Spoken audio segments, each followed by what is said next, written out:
Hello everyone and welcome back to My Opinion. And in this third preview video, I'll be previewing the campaign of a side that not too long ago there were more questions than answers as to how they would go in this tournament. After winning the Asia Cup in some style and winning the recent series against Australia by 2-1, they've emerged as front runners to take this competition. And they suffered heartbreak in 2019 at the hands of New Zealand after playing such good cricket in the group stage. They're the host nation, and it's India. Looking at this squad, I think it's got almost all bases covered. There was a selection conundrum until the last minute as to which one out of Akshar Patel, who was under an injury cloud at the time, Washington Sundar and Ravichandran Ashwin to be selected to fill that second finger-spinning all-rounder slot in the squad. During my India vs Australia series preview video, I had given my reasons as to why I thought if Akshar Patel was ruled out of the World Cup, why Ravichandran Ashwin should be preferred ahead of Washington Sundar to take that spot. And hard luck to Akshar Patel. We've seen how far his batting has come along this year, whether it be in the Border Gavaskar Trophy or in the IPL. Did he have his best Asia Cup with the ball? I don't think he did, but with the way he bowls, he's also a threatening option. He undercuts the ball, and we've seen him cause problems to sides with the way he bowls as well across formats. So I think still him missing out on the World Cup, it's hard luck on him. He got the injury at the wrong time. And with regards to who I thought should replace him, I'll say once again, I'm happy the correct decision was made. I think regarding Washington Sundar, he is more of a batting replacement, a better batsman than bowler at this point in time. I think he's that good of a batsman that he could bat at 4 or 5 in a red ball game. And that's not what you need when you're looking for someone to bat at 8. And from 7 downwards, you prioritize the bowler. And when you're prioritizing the bowler, when you're prioritizing a spinner in this case, there is no one that gets ahead of Ravichandran Ashwin in the pecking order. So he's a good cricketer, Washington Sundar. He'd fill a different role on the side, but regarding this particular role, I don't think he could have looked past Ashwin, and the correct decision has been made, thankfully.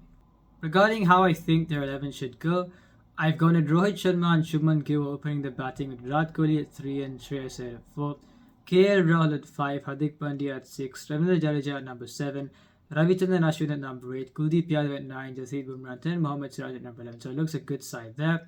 And starting off from the top, an assured opening combination in Rohit Sharma and Shubman Gill. Rohit Sharma in his last 5 outings has got 4 half centuries. You saw the innings that he played against Australia in the final ODI of the recent series, and especially in the first 50 runs of that inning, some of the pull shots that he played were great to watch, and he's played these shots throughout the course of his career thus far. Shubman Gill, I think he's on course to break a record of some sort. I think it's got to do with the highest tally of runs in a calendar year. I think it's set by Sachin Tendulkar, and Shubman Gill has got a few games left in this calendar year to breach that tally. Whether he does or he doesn't, I think we'll have a very good tournament this time around in this World Cup. And in 2022, he's averaged 70. 2023, he's averaged 72. Phenomenal stats in both those years. And he's only improved since 2022, where it's such a good year. So I think he'll have a great tournament this time around, and this name will be a prominent name in the years to come in terms of the cricket fraternity. And Virat Kohli at number 3 after a lean year in 2022 where he averaged, I think, 28 with the bat in ODIs. Across 13 innings this year, he's averaged 55 with 2 50s and 3 centuries. You saw against Australia, he looked good for his 61. He'll be batting in this side at number 3. And it's heartening to see Shreyas Iyer, after only being able to play 1 game in the Asia Cup, a brief outing against Pakistan where he hit the ball well but straight to the fielder, and a run out in the first game of the recent series against Australia. 100 batting at 3 in the second game was heartening to see, and especially with what he and KL Rahul would have gone through, where KL Rahul got that opportunity because of Shreyas Iyer's absence, and he's got starts in every game, and now he's a short starter in the side. Shreyas Iyer, after that century, even with the record he's got, I think him and number 4, he's been a very good option. And you got both those two who battled injury for an extensive period of time. And Shreyas Iyer, even when he was back after such a long time, got injured again. And both those two starting in the same side, I think, is very heartening to see. KL Rahul has been very good at 4 round 5 this year. I think he averages 66, striking at almost 87. he can play both roles. He has both skills. You've seen a lot of the time where he takes his time in the first 30 balls. Usually he strikes at 50 in the first 30 balls of an innings, but he catches up. We've seen him play. He gets starts in all the games, and even against Australia in the second game of the ODI series, he scored a 50 at a strike rate of above 130 odds. So I think he has both gears as well, and him at number 5 is a very good option. And the Maverick Hardik Pandya at number 6, he can walk out and play a role in any situation, from 66 for 4 against Pakistan, and even if your side has set a good foundation, he can capitalize on it at number 6. So he's been fantastic with ball and bat, and because of how he goes in the middle overs, I think you've got this case where India have got 3 fantastic spinners and a great enforcer in Hardik Pandya. So if you've got those 4 bowling in the middle overs, very rarely will you see teams be able to dominate India in this phase, because you've got such great options there. And in terms of this whole thing where the whole new Hardik, old Hardik debate, that debate was settled in IPL 2022 itself, and I've said this even before. I think this version has a responsibility about him with bat and ball. I think he has been fantastic for the last 1 year especially, and he'll be great in this World Cup, I'm sure. And Ravindra Jadeja at number 7. Now, while with the bat in the last 2 seasons, he hasn't been the batsman that we saw in 2020 and 2021. Ravindra Jadeja with the ball has been simply fantastic this year. In fact, even from the IPL, I was tempted to, if I was going to make a team of this season, I was tempted to include Ravindra Jadeja for his bowling alone at number 8. 20 wickets in 16 games, and since then, he's gone at, less than 5 and over, taking 15 wickets in 14 games. He's been that enforcer type bowler in the middle overs. And with how orthodox he is on a turning surface, he is a handful. He's been fantastic. And Ravichandran Ashwin, the best spinner in the world. And with him being available to be selected, I don't think there was anyone who could have gone ahead of him in the queue. Kuldeep Yadav has been outstanding in this form of the game, 33 wickets in 16 games this year. His resurgence since IPL 2022 has been great to see, and he's now India's frontline wicket-taking threat in the middle overs in this form of the game. So it's been a fantastic option. And after a long injury layoff, Jasprit Bumrah is finally back in the side. I didn't think he'd make the squad even a short while back, but since his return in the Island series has gone very well. I don't want to put a dampener on things, but I don't know how many games he will play in the 9-game group stage, I think. Even if he plays 5 games out of those, you've got the class of Mohammad Shami waiting in the wing, so it's not a problem at all. And with how well Bumrah and Siraj have gone with the new ball, I think those two opening the bowling for India will be a great thing in this tournament.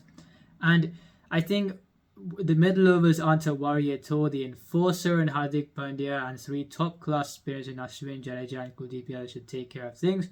Where Bumrah will be needed to lead the way is at the death, because I think we're relying on Mohammad Siraj, considering the form he's been in, to bowl well at the death. We've seen him bowl best with the new ball. Hardik Pandya is touch and go at the death. When he bowls well, but generally you don't know how it will go. He's more of a middle overs enforcer and can bowl the new ball as well. So that is one weakness in the side. You think Bumrah bowling at the death will determine how they go in the final 10. I think up to the 40th over mark, I think they are fine.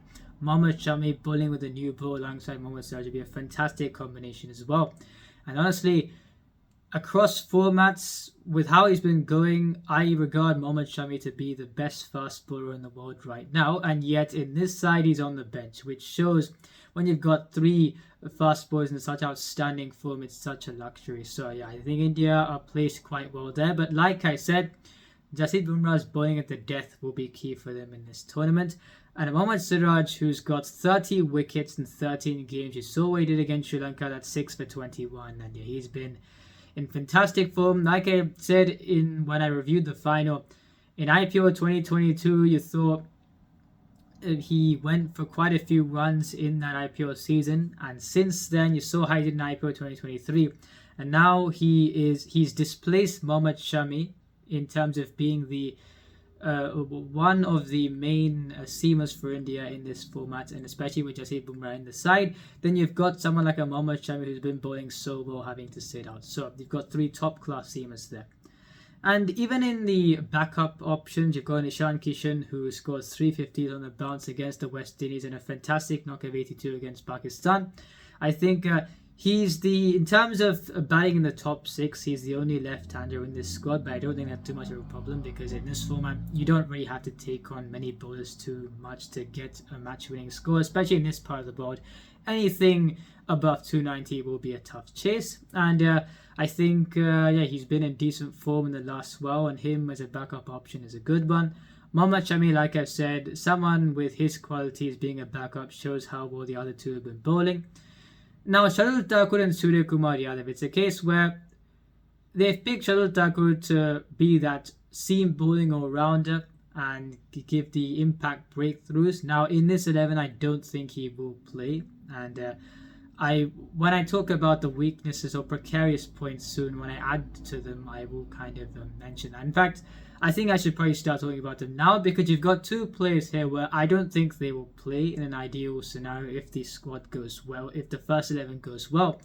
But you've got a Shardul Thakur where, why are they included in the side? Because originally they would have thought to play him at that number 8 slot.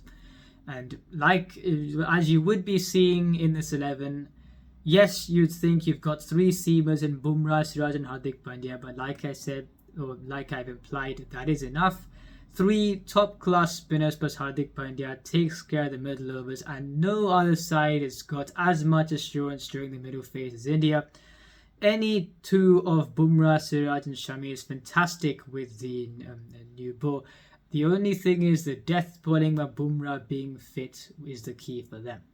Is Shardul Thakur going to help you with the new balls much? No, he isn't. Is he going to help you with the death? No, he isn't.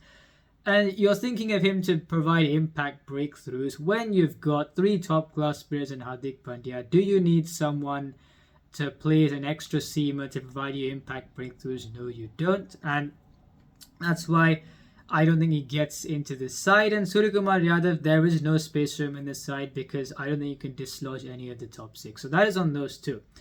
My fear is that, and I've mentioned this before, and if India don't help themselves, and you've got the case where even in the World Test Championship final, they play Shardul Thakur ahead of Ravichandran Ashwin.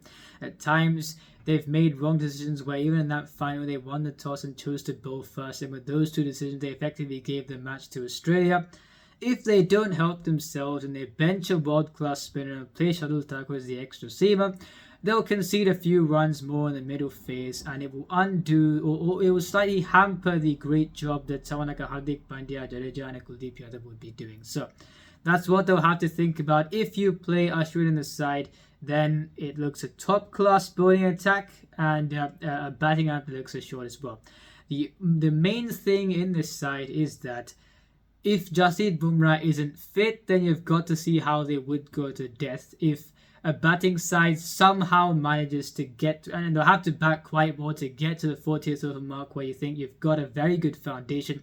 If they get to that phase, India could be tested at the death if Jasprit Bumrah isn't fit. So that's something they'll have to watch out for.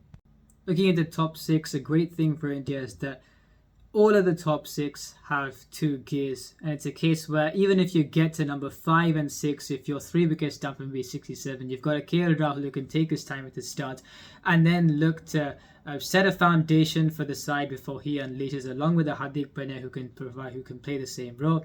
Jadeja hasn't done too much of the bad in the last 2 years, but he still gives you confidence that he can do something, I think. And like he did in the IPL final, I think he has a few match-winning performances or vital performances in him to help India in this tournament. So I think that all the batsmen have both gears, and Ashwin at 8 is a fantastic option as well, where he's got 5 test centuries, plus we've seen the innovative side of him when he's been playing for the Rajasthan Royals. And I think, with some of the shots he has played there, some of the cameos he's played there, I think that this batting lineup does look quite strong. And like I said, if they just take care of the death bowling, the bowling looks good as well. So will this be India's year? We'll have to wait and see. But in my view, they'll finish in the top 2, most likely first. They look a very strong side. If you enjoyed this video, please like and subscribe. Be sure to be a friend. Remember, this is my opinion. What's yours?